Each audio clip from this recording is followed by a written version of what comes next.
Good evening. Good evening. এটা কি সত্যি যে পবিত্র কোরআনে মোহাম্মদের চাইতে যিশুর নাম বেশিবার বলা হয়েছে?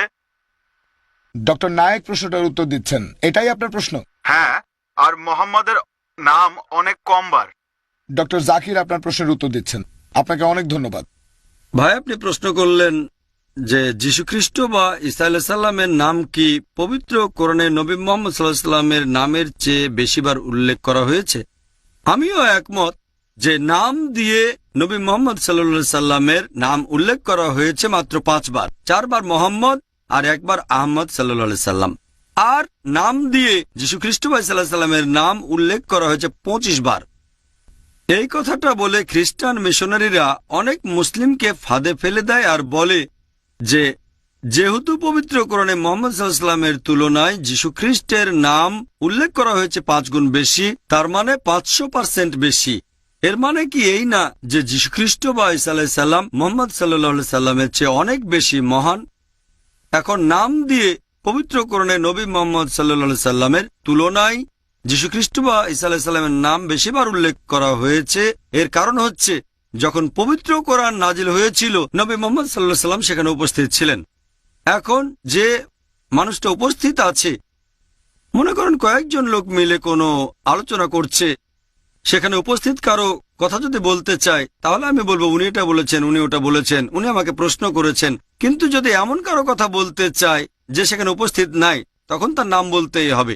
যেমন ধরেন আমি যদি আমার বন্ধু টমের কথা বলি, তখন আমি বলবো টম এটা বলেছে, টম ওটা বলেছে।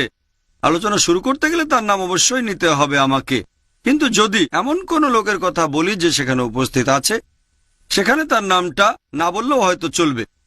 পবিত্র কোরআন যখন নাজিল হয় নবী মুহাম্মদ সাল্লাল্লাহু আলাইহি সাল্লাম সেখানে উপস্থিত ছিলেন। সেজন্য যখন মুহাম্মদ সাল্লাল্লাহু আলাইহি সাল্লাম সম্পর্কে কোনো কথা বলা হচ্ছে তখন তার নাম হয়তো উল্লেখ করা হচ্ছে না। কোরআনে কয়েকশো বার নবীকে সম্বোধন করা হয়েছে, ইয়া নবী, হে নবী, ইয়া রাসূল, হে রাসূল, তারপর বলা হয়েছে তুমি, অনেকবার।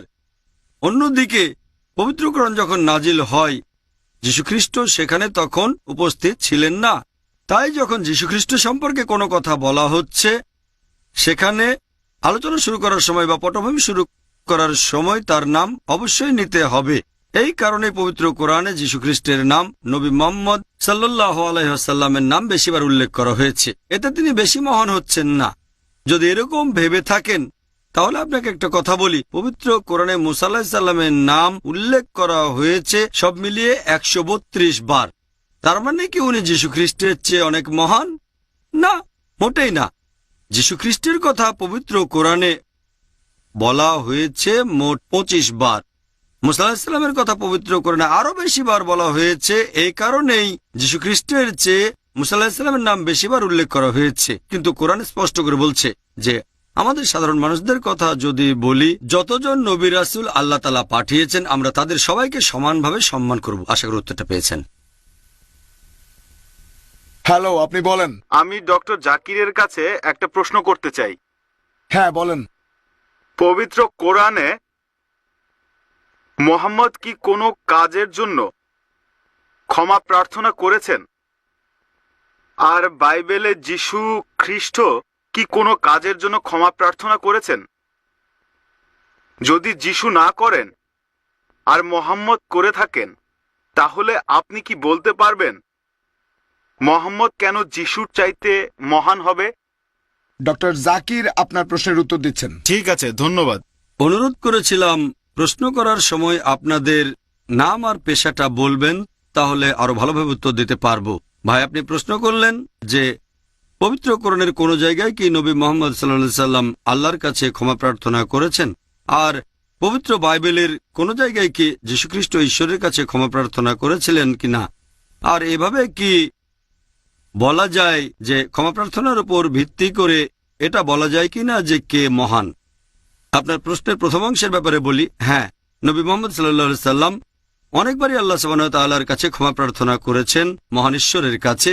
আর আমাদের নবী বলে গেছেন আমাদের মানুষদের উচিত সবসময় আল্লাহ তাআলার কাছে ক্ষমা প্রার্থনা করা। তিনিই আমাদের স্রষ্টা। শুধু আল্লাহ সুবহানাহু ওয়া তাআলা যদি আমাদের ক্ষমা করেন তাহলেই আমরা পারবো বেহেশতে যেতে।